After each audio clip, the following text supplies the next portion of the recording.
happen eventually.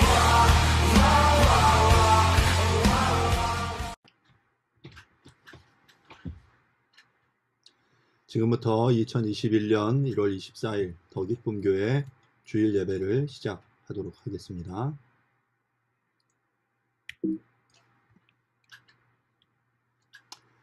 오늘 하나님께서 우리에게 주신 말씀은 베드로전서 3장 15절부터 16절까지 말씀입니다. 말씀을 함께 한 목소리로 합독하도록 하겠습니다. 너희 마음에 그리스도를 주로 삼아 거룩하게 하고 너희 속에 있는 소망에 관한 이유를 묻는 자에게는 대답할 것을 항상 준비하되 온유와 두려움으로 하고 선한 양심을 가지라. 이는 그리스도 안에 있는 너희의 선행을 욕하는 자들로 그 비방하는 일에 부끄러움을 당하게 하려 함이라. 아멘. 오늘 말씀 제목은 하나님 나라 시민의 복음 전도입니다. 계속 말씀드렸지만 저희가 풍성한 삶의 기초라는 책의 내용을 토대로 함께 어떻게 하면 우리가 그리스도 안에서 풍성한 삶을 누릴 수 있을까에 대해서 이야기하고 있습니다. 앞서서 저희가 하나님과의 관계 안에서 하나님을 알아가고 하나님을 사랑하는 것에 대해서 자신과의 관계 속에서 자기를 부인하고 성령 충만한 삶을 어떻게 살아가야 할지, 또 성도와의 관계 속에서 공동체 안에서 형제 사람과 섬김의 도, 그래서 저희가 지난주에 서로 섬기는 공동체라는 제목으로 함께 말씀을 나눴습니다. 이제 세상과의 관계 속에서 복음 전도와 세상 경영을 어떻게 하며 우리가 살아갈 수 있을지에 대해서 함께 말씀을 좀 나눠보려고 합니다. 지난주까지 공동체의 관계 속에서 형제 사랑과 섬김의 삶을 나누었다면 이제 세상 속에서 복음 전도와 세상 경영을 어떻게 하는지에 대해서 이야기해 보려고 하는데요. 세상 속에서 복음을 전하는 자로서의 삶을 살아내기 위해서 먼저 우리가 세상 속에서 어떤 정체성을 가지고 살아가는지를 함께 생각해 보려고 합니다. 먼저 질문을 하나 할 텐데요. 사랑하는 여러분, 우리의 신앙생활은 어디에서 하는 것일까요? 많은 사람들이 신앙생활을 교회 안에서 하는 것이다 라고 생각합니다. 물론 틀린 것은 아니지만 좀 더 정확한 대답은 신앙생활은 교회 안에서만 하는 것이 아니라 세상 속에서 하는 것이다 라고 말할 수 있습니다. 왜냐하면 우리가 교회 안에서 보내는 시간이 우리의 일주일의 삶 가운데 생각보다 그렇게 많지 않기 때문에 그렇죠. 특히 요즘은 언택트 사회에서 우리가 함께 온라인으로 예배드리기 때문에 만나지 못하기 때문에 더 그런데 만나게 된다고 해도 주일날 우리가 한번 모이고 좀 더 많이 모인다고 해도 수요일이나 금요일, 또 정말 많이 모이시는 분은 새벽기도 이렇게 모이신다고 해도 많게는 한 주에 10시간 그 이상 그렇게 많이 되지 않습니다. 전임으로 교회에서 섬기고 봉사하는 분이 아니라면 불과 10시간 정도 안팎의 시간을 교회에서 보내게 되는 것이죠. 그렇다면 그 외에 많은 시간을 우리가 어디서 보낼까 생각해 보면, 글쎄요, 이제 잠자는 시간을 제외한다라고 말할 때 가장 많은 시간을 보내는 것은 사람에 따라서 직장, 학교, 아니면 가정, 이렇게 될 거예요. 결국 우리의 신앙생활은 우리의 시간을 가장 많이 보내는 그 곳에서 우리가 살아내는 것이어야 한다라는 것을 말씀드리고 싶습니다. 그렇다면 우리의 신분이 무엇이냐라는 것인데요. 먼저 우리는 세상 속에 살고 있지만 그리스도 안에 있는 존재로 하나님 나라의 백성, 하나님 나라의 시민이라는 것에 대해서 우리는 분명히 인식하고 있어야 합니다. 에베소 2장 19절은 이렇게 말하는데요. 그러므로 이제부터 너희는 외인도 아니요 나그네도 아니요 오직 성도들과 동일한 시민이요 하나님의 권속이라 라고 말합니다. 사도 바울은 그리스도인들을 향해 시민이라고 말하는데 이 본문에서 이야기하는 시민은 당연히 하나님 나라의 시민을 이야기하는 것입니다.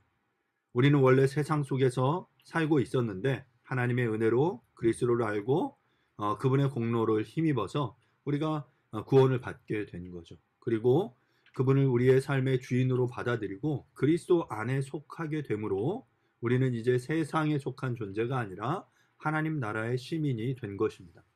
시민이란 어떤 도시나 나라에 속하여 그곳에서 살아갈 수 있는 권리와 책임을 가진 사람을 말합니다. 시민이 되면 그 나라의 규율, 가치관, 생활 방식을 따라야 하고 여러 가지 법적인 의무를 감당해야 됩니다. 뭐 우리나라로 말하면 국방, 납세, 교육, 근로의 의무 이런 것들이겠죠. 이처럼 시민은 그 어떤 국가, 도시 안에서 의무를 감당할 뿐만 아니라 도시와 국가는 그 시민을 보호합니다. 이는 시민이 가지고 있는 의무이자 권리인 것이죠. 마찬가지로 우리가 하나님 나라의 시민이 되었다, 하나님 나라의 백성이 되었다라는 의미도 동일합니다. 우리가 하나님 나라의 가치관과 그 삶의 방식을 따라 살겠다라는 의미인과 동시에 이제 하나님 나라의 주권자이신 그 하나님께서 우리를 보호해 주시고 우리를 책임져 주시겠다라는 것이죠. 이 권리와 책임을 가진 존재로 우리가 하나님 나라의 시민이 되었다라는 것입니다.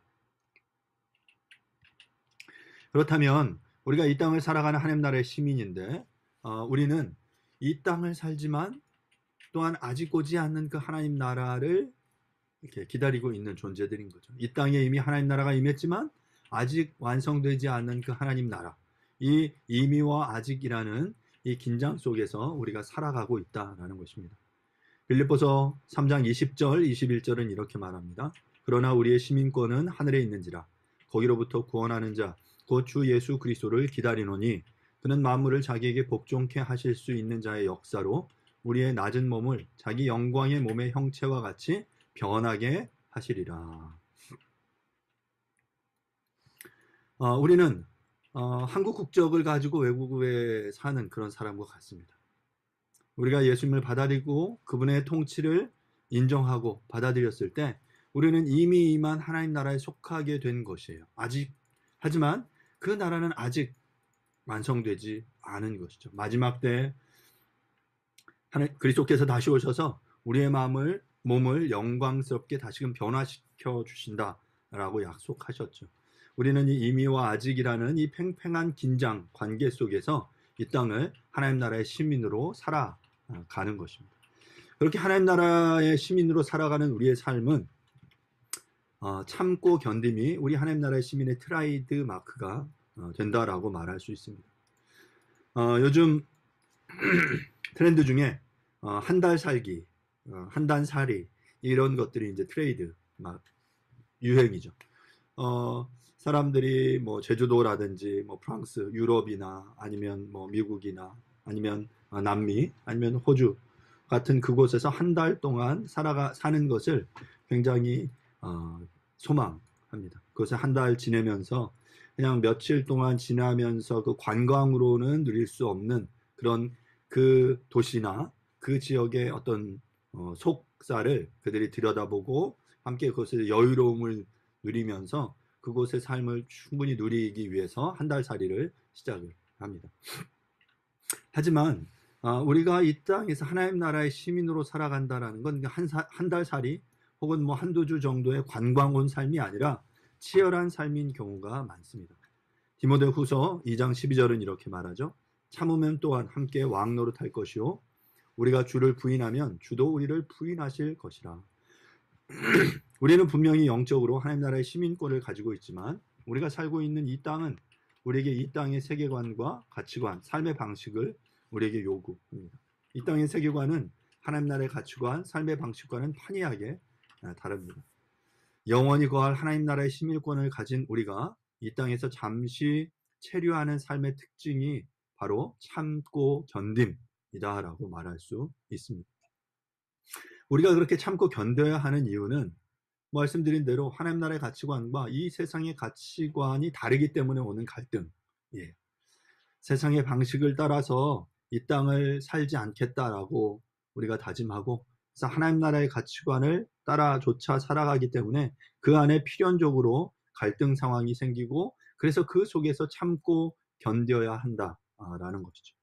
그런데 우리가 착각하고 있는 것 중에 하나가 우리가 이제 참고 견디면서 어려움을 겪는데 그래서 그것을 주를 위해서 하나님 나라를 위해서 받는 핍박으로 여기는 경우가 있는데 하지만 안타깝게도 많은 경우 그것이 의를 위하여 받는 핍박 하나님의 나라의 백성으로서의 참고 견딤이 아니라 어찌 보면 우리가 이 땅을 이 세상을 이 세상의 가치관과 동일한 방식으로 살아가면서 이 세상에서 도태되거나 뒤지는 경우에 그것으로 또 동일하게 갈등, 어려움이 생기거든요.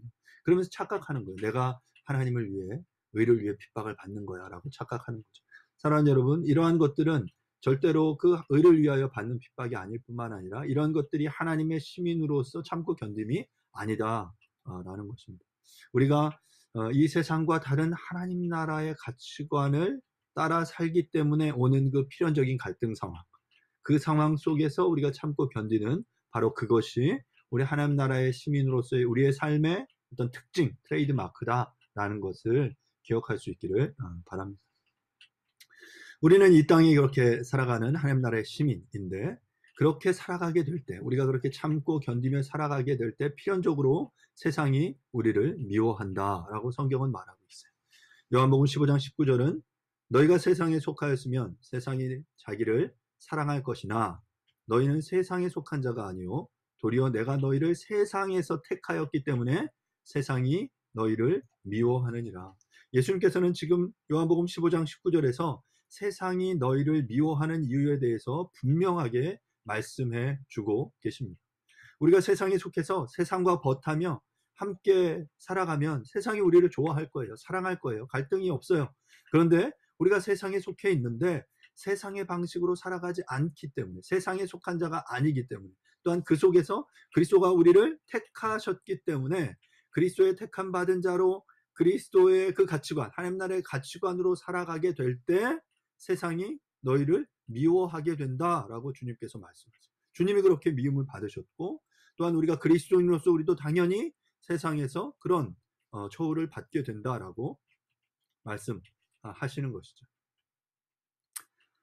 이 세상은 우리가 그리스도인으로 정직하게 살아가는 것, 그래서 그것 때문에 성공하고 인정을 받는 경우도 가끔 있지만 대부분의 많은 경우 이 세상은 그러한 방식을 인정하려고 하지 않습니다. 내가 호의를 가지고 누군가를 돕거나 그래서 묵묵히 나에게 맡겨진 일들을 시키지 않은 것을 하나 더 할 때 세상은 그것에 대해서 나의 호의를 당연히 여깁니다.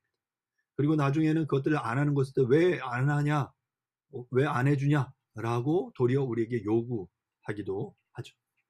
이러한 상황 속에서 우리는 고민하며 갈등합니다. 참고 견뎌야 하는데 그게 아니라 우리가 고민하며 갈등하는 이유는 우리가 바보 같고 속는 것 같기 때문에 그래요. 손해보는 것 같기 때문에 그렇습니다. 내가 속이거나 싫은 소리 할 줄 몰라서 안 하는 게 아닌데 손에서 막 부글부글 끓는 거죠. 하지만 사랑하는 여러분, 주님께서 우리에게 말씀하시죠. 선을 행하되 낙심하지 말아라. 우리가 참고 견뎌야만, 그리고 그 세상 속에서 하나님 나라의 시민으로 가치관을 가지고 살아가는 그 삶 속에서 오는 갈등, 그런 고난, 그런 어려움, 때로는 미움당함을 통해서만 우리가 그리스도의 영광을 이 땅 가운데 맛볼 수 있습니다. 이렇게 하나님의 뜻을 따라 살다 보면 하나님의 복을 받아서 돈을 많이 벌 수도 있습니다. 하지만 이와는 반대로 세상에서 미움을 받을 수 있습니다. 세상은 우리를 미워하기 때문에 그 속에서 우리는 부대낄 수밖에 없습니다. 거기서 참고 견디는 것이 하나님 나라의 트레이드 마크다라고 말씀드릴 수 있습니다. 그러면 이제 우리가 그 하나님 나라의 시민으로서 어떤 사명을 가지고 있는지 우리가 생각해 보도록 하겠습니다. 베드로 전서 2장 9절부터 10절입니다. 그러나 너희는 택하신 족속이요 왕 같은 제사장들이요 거룩한 나라요 그의 소유가 된 백성이니 이는 너희를 어두운 데서 불러내어 그의 기이한 빛에 들어가게 하시니에 아름다운 덕을 선포하게 하려 하심이라. 너희가 전에는 백성이 아니더니 이제는 하나님의 백성이요 전에는 궁유를 얻지 못하더니 이제는 궁유를 얻은 자니라. 사랑하는 여러분, 우리가 하나님을 알지 못하던 때 우리의 상태는 어떻습니까? 오늘 그 베드로전서 2장 9절은 하나님을 알기 전 우리는 어둠 가운데 있었다. 우리의 상태가 어둠이다라고 표현하고 있습니다. 그 어두운 데 있었는데 하나님이 우리를 불러내셔서 그의 기이한 빛으로, 그의 영광스러운 빛으로 하나님의 다스림 속으로 우리를 불러오셨다라는 것이죠. 이처럼 우리는 그 그리스도의 선택을 받음으로 우리의 지위가 변화된 지위를 누리게 되었습니다. 그분은 우리를 어둠 가운데서 빛으로 불러내셨을 뿐만 아니라 새로운 지위를, 새로운 신분을 우리에게 허락해 주셨습니다. 우리는 하나님의 택함을 받은 족속, chosen people이 되었고요. 우리는 왕 같은 제사장이 되었습니다. 로얄 프리스트후드가 되었습니다. 거룩한 민족, 홀리 네이션이 되었고요. 하나님의 소유된 백성, people belong to God, 하나님께 속하여진 그 하나님의 보물과 같은 히브리어로 세귤라라고 하는데요. 그 하나님의 그 특별히 아끼시는 보물과 같은 존재가 되었다라는 것이죠. 그런데 우리에게 있어서의 문제는 이러한 놀라운 신분, 새로운 지위를 우리가 느끼지 못한다라는 데 있습니다. 한 선교사가 귀국해서 LA 항구로 돌아오고 있었습니다. 그때 그 배 루즈벨트 대통령도 함께 타고 있었습니다. 항구에는 대통령을 반기는 수많은 환영 인파가 있었지만 이 선교사를 환영하는 사람은 한 명도 없었습니다. 선교사는 순간 좌절과 슬픔을 느꼈습니다. 내가 한평생 주를 위해 이렇게 노력하고 수고했는데 이 온 인생을 다 바쳤는데 그래서 이제 이 내 나라로 돌아왔는데 나를 반기는 사람이 하나도 없구나 하고 그는 좌절에 빠졌어요. 그런데 그렇게 터벅터벅 걸어가던 그 선교사의 마음에 하나님께서 이렇게 말씀하셨습니다. 얘야, 저 사람은 저 사람의 나라에 돌아왔지만 너는 아직 내 나라에 돌아오지 않았단다. 예, 그렇습니다. 우리가 정말 그 지향하고 우리가 정말 도달하기 원하는 그 본향이 어디인지 우리는 분명하게 인식할 필요가 있습니다. 우리가 이 땅을 살지만 우리가 궁극적으로 우리의 소망을 두고 살아가는 그 나라는 아직 우리에게 임하지 않았다라는 사실을 기억할 필요가 있는 거죠. 그래서 정말 이 땅에서 받는 어떤 그 추앙, 사람들로부터의 박수갈채, 그래서 이 땅에서 누리는 어떤 성공이 우리의 삶의 궁극적인 목적이 되어서는 안 됩니다. 왜냐하면 그것들은 하나님의 심판의 불을 통과할 때 다 불타 없어질 것이기 때문에. 하지만 우리가 영광스러운 그 하나님 나라에 가서 영원한 하나님 나라에서 정말 인정받을 만한 것들을 준비한다면 정말 그 하나님께서 그때 우리를 향해 환호하시면서 우리를 맞아 주실 것입니다. 우리가 그렇게 변화된 지위를 허락하셨는데 우리에게 9절은 이제 그 지위를 허락하신 목적에 대해서 이렇게 말하고 있어요. 이는 너희를 어두운 데서 불러내어 그의 기이한 빛에 들어가게 하시니에 아름다운 덕을 선포하게 하려 하심이라. 우리를 그렇게 불러내신 이유는 그래서 기이한 빛에 들어가게 하시니에 아름다운 덕을 선포하게 하기 위해서다라고 말하고 있는 거죠. 그분의 통치 아래 들어가서 신분이 바뀐 우리가 새로운 지위를 받게 된 우리가 누리게 된 이 새로운 삶을 세상 사람들에게 전하고 알리는 것이 목적이다라는 것이. 요즘은 유튜브나 SNS 광고가 대세입니다. 그런데 이 광고에서 가장 경계하는 것은 뒷광고라는 거예요. 기업이나 식당에서 뒷돈을 받고 광고하는 것을 사람들은 싫어합니다. 그러니까 뭐 드러내놓고 나는 어떤 기업, 어떤 회사의 후원을 받아서 이 광고를 하는 거다라고 말하면 사람들이 별로 문제시하지 않는데 마치 자기가 내돈내산, 내 돈 내고 내가 이렇게 가져온 물건이라고 생각하면서 막 자랑하는데 실제로 알고 보면 뒷돈을 받은 거죠. 이럴 때 사람들이 문제시하고 싫어하게 됩니다. 반면에 이제 자신이 직접 구입해서 경험한 그래서 좋은 품질의 좋은 그 피드백을 주는 것을 사람들이 굉장히 좋아하죠. 내 돈으로 사서 사용하는 것인데 그 가성비가 너무 좋은 거예요. 너무 맛있는 거죠. 너무 유용한 거예요. 그래서 사람들에게 막 자랑하는 거죠. 음식점도 마찬가지 아닙니까? 광고를 아무리 많이 해도 음식이 맛이 없으면 더 이상 가지 않습니다. 먹어보고 너무 맛있으면 주위 사람들에게 자랑합니다. 그리고 적어두고 나중에 또 가야지 라고 생각을 합니다. 우리는 야, 그 집 김치찌개 정말 맛있다. 그 집 꼬막정식 끝내준다. 그 집 커피 정말 좋다. 라고 말하면 사람들이 그래? 라고 말하면서 그래? 나중에 기회 되면 그 식당에 한번 가봐야지. 그 카페에 한번 가봐야지. 때로는 그 물건 한번 써봐야지. 아니면 그 이야기한 그 드라마, 그 영화 한번 봐야지. 라고 생각을 합니다. 하나님의 아름다운 덕을 선포할 때도 마찬가지입니다.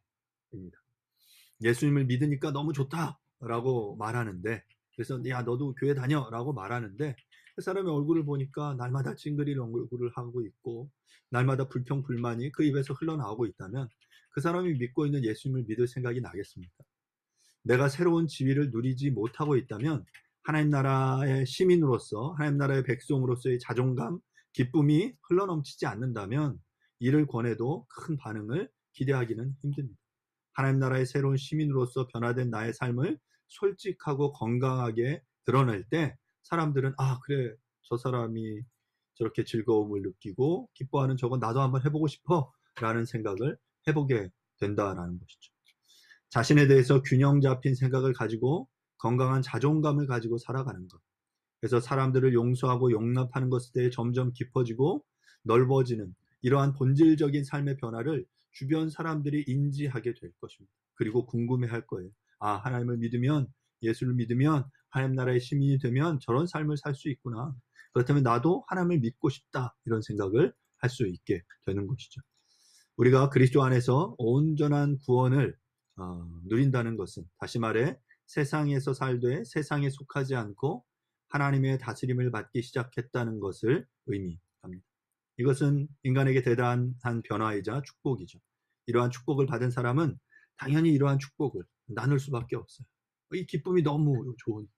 야, 여러분 음식 먹고 그렇지 않아요. 드라마나 영화 보고 그렇지 않아요. 너무 좋은 거예요. 그러면 그것이 내 안에서 이렇게 흘러 넘치죠. 야, 이거 정말 맛있어. 이거 정말 좋아. 예수님이니까 진짜 좋아. 라고 우리가 적극적으로 증거할 수 있게 되는 것입니다. 다시 한번 말씀드리지만 하나님의 다스림을 누리며 살아가는 삶은 필연적으로 이 세상과 갈등을 일으키고 그 과정에서 우리는 참고 견뎌야 하는 상황이 우리에게 발생하게 됩니다. 우리는 하나님의 시민이기 때문에 돈을 벌기 위해 다른 사람을 속일 수 없습니다. 회사에서 승진하려고 물불 안 가리고 다른 사람을 짓밟을 수 없습니다. 이중계약서를 쓰고 편법으로 세금을 누락할 수 없습니다. 그렇다면 이러한 그 하나님 나라의 백성으로 하나님 나라의 가치관을 가지고 이 땅을 살아가는 우리들에게 주어지는 축복이 무엇일까? 우리가 생각해 보고 싶은데요. 우리가 바라는 축복은 그렇게 살았을 때 성공해서 많은 것들을 누리고 많은 것들을 얻게 되는 것이겠죠. 물론 우리가 하나님 나라의 가치관을 따라 살아갈 때 성공할 수 있습니다. 그리고 그렇게 되기를 바라요. 하지만 주님의 방법을 따를 때 세상적인 성공을 거두지 못할 수도 있습니다. 그런데 한 가지 분명한 것은 우리가 하나님의 나라의 시민으로서의 그 가치관과 삶의 방식을 따를 때 하나님이 주시는 평안을 누리며 살 수 있게 된다라는 것입니다. 주님의 길을 따를 때 세상이 줄 수 없는 평안을 맛보게 된다라는 것이죠. 그러면 여러분 어떻게 우리가 언제 이런 평안을 누릴 수 있을까 생각해 볼 필요가 있는데요. 그것은 바로 전적으로 그 그리스도 그분께 나의 삶을 맡길 때, 나의 삶을 내려놓을 때 우리는 그분이 주시는 평안을 누릴 수 있습니다. 그런데 우리가 기억하고 구별해야 할 것은 내려놓는 것과 내팽겨치는 것은 다르다라는 것입니다. 내팽겨치는 것은 하나님께 맡긴다는 명분하에 자신의 책임을 등한시하는 것이에요. 반대로 내려놓는 것은 자신이 최선을 다하고 그 결과를 하나님께 맡긴다라는 것입니다. 무언가를 내팽겨치면 자신이 책임을 져야 하지만 하나님 앞에 내려놓으면 하나님이 책임져 주십니다. 나의 인생을 그렇게 하나님께 맡길 때 우리는 평안을 누릴 수 있게 되는 것이죠. 저는 성경 안에서 이렇게 내려놓음으로 평안을 누린 한 사람의 예를 여러분들에게 말씀드리고 싶은데요. 그 사람은 바로 스데반입니다. 우리가 잘 아는 대로 스데반은 그리스도를 증거하다가 바울에 의해서 돌에 맞아 죽어가면서 무리들의 돌에 맞아 죽어가면서 하나님을 찬양하고 증거하고 용서했습니다. 그 내용을 보시면요. 사도행전 7장 55절부터 60절입니다.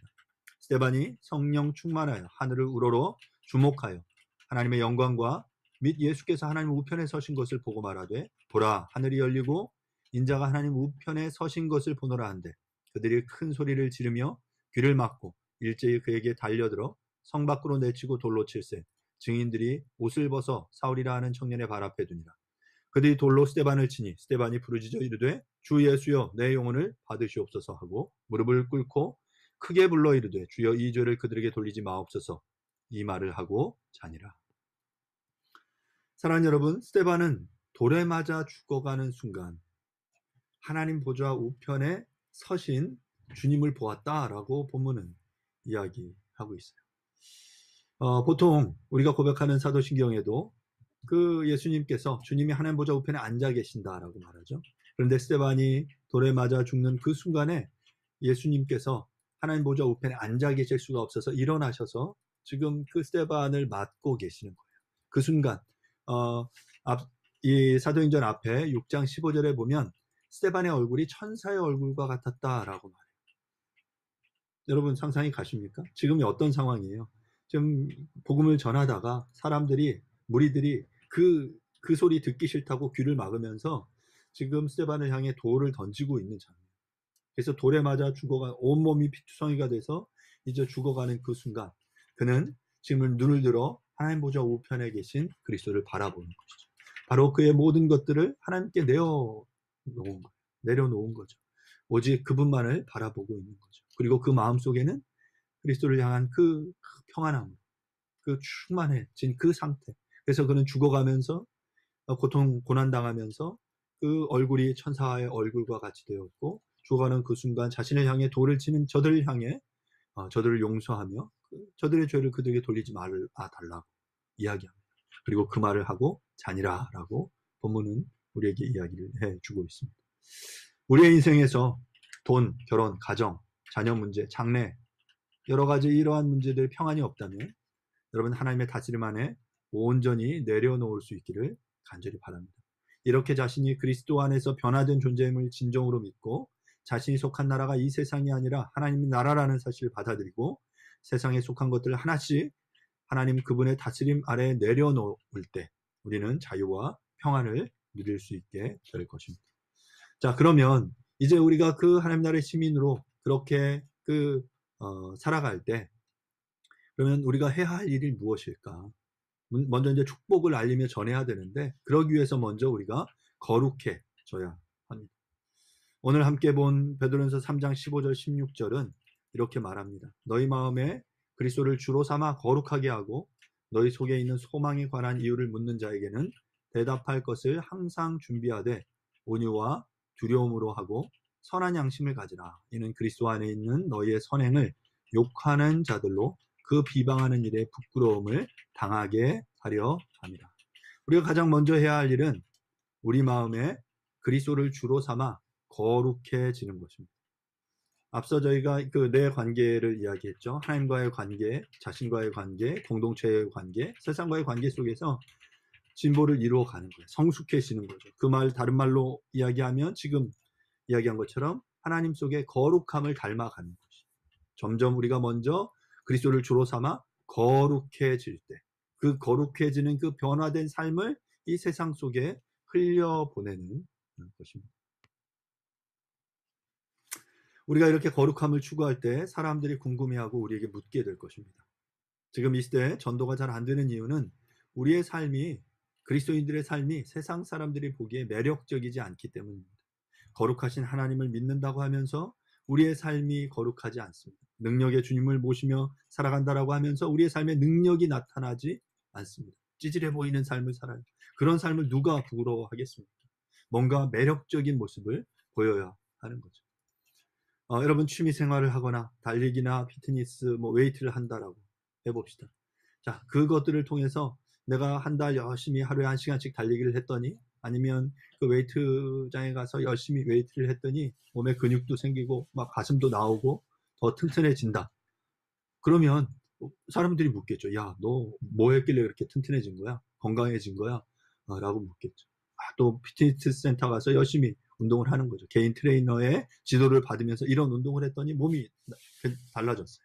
그리고 그거를 사람들이 알아봐요. 묻죠. 야, 너 대체 뭐 했냐? 무슨 운동했냐? 아니면 뭘 먹었길래 그렇게 얼굴이 좋아졌냐? 이렇게 물을 때 우리가 자신 있게 얘기하는 거야. 야, 내가 이렇게 운동을 했더니, 이렇게 달리기를 했더니, 웨이트를 이렇게 했다. 이런 훈련을, 이런 트레이닝을 받고 있다라고 자랑하는 거죠. 마찬가지로 우리가 하나님의 거룩함을 추구하면서 우리의 삶에 변화된 모습이, 매력적인 모습이 나타날 때 사람들이 궁금해하게 될 거예요. 야, 너 무슨 일 있냐? 라고 묻게 되는 거죠. 그런데 우리가 바라기는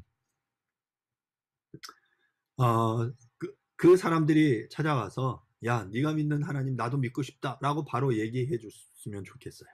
그런데 사람들은 그렇게 이야기하지 않습니다. 도리어 툭툭 건드리면서 야, 기독교인들은 다 똑같아. 너 또 교회 가냐? 교회가 밥 먹여주냐? 내가 교회를 보니 이런저런 문제들이 있더라. 요즘 그 TV 보면 교회 목사들 문제야 문제라고 이렇게 우리를 긁어댑니다. 이럴 때 화를 내거나 회피해서는 안 됩니다. 신앙의 연륜이 어렸을 때는 우리가 이런 것 회피하거나 그래서 내가 기독교인이라는 사실을 드러내기를 두려워하는 그런 경우들이 있죠. 하지만 우리가 친구들에게 이런 이야기를 들으면 이제 정말 이 사람들이 소망에 관한 이유를 묻고 있구나, 궁금해하는구나 라고 생각하시면 됩니다. 그리고 우리가 해야 할 일은 우리의 삶에 달라지고 변한 것, 우리가 누리고 있는 것들을 이 사람들에게 보여주어야 하는 거죠. 옛날에는 마을 공동체를 이루며 살았습니다. 그래서 직업과 혈연, 교육과 종교, 놀이 공동체가 하나였어요. 한 공간 안에서 그 일들이 이루어진 것이죠. 그래서 사람들의 인격이 거기에 투명하게 드러났습니다. 그런데 요즘은 교회에서는 교회 얼굴, 가정에서는 가정 얼굴, 직장에서는 그 직장 얼굴이 다 따로 나타납니다. 말 그대로 멀티 페르소나라고 말하죠. 부캐 전성시대가 되었어요. 각각의 사람들이 보여지는 곳에서 다 다른 모습으로 살아가는 거예요. 그리고 그것을 그냥 당연하게 여기며 살아가는 거죠. 그래서 교회 안에서는 그리스도인 같은데 직장 안에서는 별 그리스도인다움이 전혀 나타나지 않고 동일하게 세상의 방식과 동일하게 살아가고 부정을 행하고 거짓말하고 그러면서 전혀 갈등을 보이지 않아요. 그런 모습을 보고 사람들이 매력적으로 느끼지 않습니다. 모르겠어요. 그 사람이 세상의 방식으로 열심히 잘해서 더 이렇게 탁월함을 나타낸다거나 해서 부러워할 수 있겠지만 그의 그런 모습으로 인해서 그의 그리스도인됨을 궁금해 여기진 않을 거예요. 교회 안에서 보여지는 내 모습과 직장이나 가정 안에서 보여지는 모습이 다른 거죠. 그리고 사람들은 혼란스러워합니다. 그렇게 우리는 우리의 통합된 일관된 거룩한 모습을 세상에 보여주어야 합니다. 그리고 그럴 때 사람들은 궁금해 할 거예요. 그리고 그들을 향해서 우리는 대답을 준비해야 합니다. 말한 대로 예수 그리스도 안에서 변화되어 가고 이렇게 하나님의 다스림 안에 살아가는 모습이 자연스럽게 사람들에게 흘러갈 때 사람들은 우리의 삶에 호기심을 갖게 될 거예요. 그리고 진지하게 소망에 관한 이유를 묻는 이들을 향해 한번 믿어봐, 교회 다녀봐 라고 간단하게 말할 수 있지만 이런 간단한 대답이 아니라 우리의 삶이 어떻게 변했는지를 그들에게 좀 더 구체적으로 보여줄 수 있어야 합니다. 오늘 베드로전서 3장 16절은 이것에 대해서 우리가 이러한 것들을 준비해라 라고 말하는데요. 온유함과 두려움과 선한 양심으로 그들에게 대답할 것들 준비해라 라고 말해요. 온유함은 사람을 향한 것입니다. 상대방의 관점으로 상대방이 처지가 되어주는 마음 자세를 말하죠. 두려운 마음은 하나님을 향한 것입니다. 하나님을 두려워하는 마음으로 그 두렵고 떨림으로 살아가는 것이죠. 선한 양심은 자신을 향한 것입니다. 자신도 잘 모르는 진리를 다 아는 것처럼 이야기하지 말고 솔직하고 진실하게 대답하라 라는 것입니다. 우리는 이렇게 온유함과 두려운 마음과 선한 양심을 가지고 우리의 대답을 준비해야 돼요. 이 과정에서 우리는 두 가지를 준비할 수 있다고 생각해요. 첫 번째는 간증과 두 번째는 전도, 복음 전도를 우리가 준비해야 됩니다. 간증은 여러분 간증은 잘 아시잖아요. 간증은 그냥 삶을 나누는 것일 수도 있지만 조금 더 구체적으로 이야기하면 예수를 믿기 전 예수를 믿는 과정, 어떻게 예수를 믿었는지 그리고 예수를 믿은 다음에 자신의 상태를 솔직하게 나누는 거예요. 그리고 그 간증의 내용은 믿기 전의 상태와 믿은 이후의 상태가 이렇게 드라마틱하게 대조될수록 훨씬 더 강력하겠죠.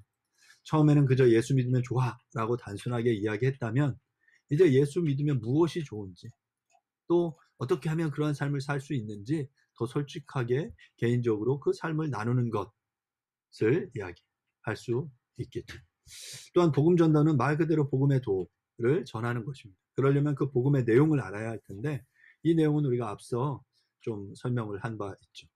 간단하게 설명을 하자면 첫 번째 하나님께서 세상과 우리를 만드셨고 나를 만드셨고 하나님이 주인이라는 사실. 두 번째는 그 하나님이 주인된 삶을 살아가야 하는데 이제 인간이 자신의 삶의 주인 되기를 원하는 삶의 선택을 했다라는 것. 이것이 바로 죄이죠. 하나님에 대한 불순종, 그 관계의 왜곡, 그래서 죄 가운데 빠졌어요. 세 번째로, 그래서 그 죄로 인해 죽을 수밖에 없는 인간. 그런데 하나님께서 그 인간들을 불쌍히 여기셔서 예수 그리스도를 보내주셨어요. 십자가의 죽으심으로 구원의 길을 여셨다라는 것이 세 번째고요. 네 번째, 그러면 이 예수를 그리스도를 진심으로 우리의 마음에 받아들임으로 구원을 선물로 받게 된다라는 것이 네 번째 이야기. 이 네 가지의 그 원리, 그 복음의 핵심 뼈대 속에 우리가 살을 붙여서 설명을 해 나아갈 수 있습니다. 이렇게 개인적으로 복음 전도도 하고 간증을 해서 많은 사람을 주님께로 이끌기를 바라지만 이것은 참 쉽지 않습니다. 그래서 우리에게는 공동체, 교회가 필요합니다. 우리의 개인의 증거를 더 강력하게 만드는 것이 바로 공동체, 교회다라고 말할 수 있는데요. 요한복음 17장 21절은 이렇게 말합니다. 아버지여, 아버지께서 내 안에, 내가 아버지 안에 있는 것 같이 그들도 다 하나가 되어 우리 안에 있게 하사 세상으로 아버지께서 나를 보내신 것을 믿게 하옵소서. 우리가 공동체 가운데서 서로 사랑하면 세상 사람들은 그 모습을 보고 하나님이 아들을 우리에게 보내신 것을 믿게 됩니다.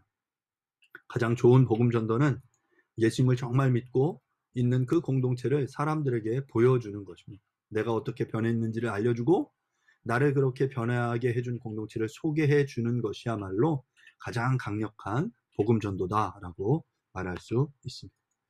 오늘날 복음 전도가 잘 되지 않는 것은 두 가지 이유예요. 앞서 이야기한 것처럼 우리의 개인 그리스도인들의 삶에 매력이 없기 때문에, 또한 두 번째는 그것들을 잘 증거해야 되는 그리스도인 공동체 교회가 세상 사람들에게 하나님을 보여주는 창문 역할을 제대로 감당하지 못했기 때문입니다. 교회가 서로 사랑하며 살아가지 않으니 그 창문이 너무 더러워서 세상이 그 창문을 통해서 하나님을 바라보지 못하게 된 거죠. 사랑하는 여러분, 그러면 어떻게 해야 합니까? 그 창문을 깨끗하게 닦아야 합니다. 더러워진 창문을 깨끗하게 닦아야 돼요. 그래서 세상이 교회를 통해, 그 창문을 통해 하나님을 깨끗하게 볼 수 있어야 합니다. 예수님께서는 너희가 서로 사랑해라. 그렇게 정말 사랑하면 아버지께서 아들을 보내신 것을 세상 사람들이 믿게 된다라고 말씀하셨습니다. 그래서 이 공동체 교회가 우리에게 매우 중요합니다. 우리가 믿은 대로 살아가는 것을 함께 보여줄 수 있기 때문입니다. 이처럼 우리가 하나님 나라의 백성이 되면, 다시 말해 우리 마음에 그리스도를 주로 삼으면 삶의 변화가 생깁니다. 거룩해집니다. 예수님을 닮아갑니다. 이것이 사람들에게 전해지고 사람들이 그것들을 궁금해합니다. 이들에게 그 대답을 전해줄 수 있어야 해요. 누군가 복음을 받아들이고 회심을 경험하게 되는 것은 복음 전도자 한 사람의 노력의 결과가 아닙니다. 그 한 사람의 구원, 회심을 위해 수많은 사람이 소망을 품고 이런저런 사랑을 보여주고 그를 위해 기도한 것의 결실이 회심을 통해 나타나게 되는 것이죠. 세상에서 하나님의 다스림을 받으며 살아가는 하나님 나라 백성이 누릴 수 있는 가장 위대한 특권은 바로 이 하나님 나라의 좋은 소식, 예수 그리스도를 세상 사람들에게 알리고 전하는 것입니다. 말씀을 마무리하겠습니다. 우리는 그리스도를 믿음으로 하나님 나라의 시민이 되었습니다. 그 시민으로서 권리와 책임을 잘 누릴 수 있기를 간절히 바랍니다. 내가 그리스도를 주로 삼아서 거룩함을 추구할 때 세상과는 다른 삶의 모습으로 인해서 어려움을 겪을 수도 있지만 이를 참고 견딜 때 세상은 궁금해할 것입니다. 그리고 때가 되었을 때 소망에 관한 이유를 묻는 자들에게 그 이유를 전해줄 수 있기를 간절히 바랍니다. 우리가 그 과정에서 온유함과 두려운 마음과 선한 양심을 가지고 그 대답을 준비해야 합니다. 그리고 그것이 우리가 해야 하는 간증과 복음 전도이겠죠. 세상 속에서 하나님 나라 백성이 구별됨을 보일 때 우리의 이야기를 할 기회가 생기게 될 것입니다. 이 땅에서 하나님 나라의 시민으로 복음을 전하는 삶을 살아내는 저와 여러분들이 될 수 있기를 간절히 바랍니다. 말씀을 마치도록 하겠습니다. 이 시간 공동체의 기도 함께 드리도록 하겠습니다. 첫 번째, 회개와 예배. 한 주간 삶을 돌아보며 회개와 감사의 기도를 드립니다. 하나님의 임재를 경험하고 거룩함을 회복하는 예배 되게 하소서. 두 번째, 더 기쁨 교회. 예수님의 십자가를 따라 살고 부활을 증언하는 성도와 교회 되게 하소서. 주님을 기뻐하고 주님을 기쁘시게 하는 교회 되게 하소서. 성경을 사랑하고 바르게 배우고 가르치며 행함으로 하나님을 기쁘시게 하는 믿음을 살아내게 하소서. 한국교회가 정치 이념으로 나뉘어지지 않고 복음으로 하나 되게 하소서. 교회가 세상의 소망이 되게 하소서. 나라와 민족, 남북 평화 통일의 길이 열리게 하소서. 노동의 가치가 인정되고 생명이 존중되는 나라 되며 공평과 정의가 회복되는 나라 되게 하소서. 코로나19로 인한 위험이 속히 사라지게 하소서. 세계선교, 복음을 전하기 위해 수고하는 국내외 선교단체들과 선교사들에게 지혜와 능력을 주사 좋은 열매, 바른 열매 맺게 하소서. 아멘. 뉴시티 교리문답입니다. 하나님은 우리를 어떻게 왜 창조하셨습니까? 하나님은 자신의 형상을 따라 남자와 여자로 우리를 창조하셨습니다. 그것은 그분을 알고 사랑하며 그분과 함께 살아가고 그분을 영화롭게 하기 위해서였습니다. 따라서 하나님께 지음받은 우리가 그분의 영광을 위해 살아가는 것은 당연한 일입니다. 아멘. 네, 광고 말씀입니다.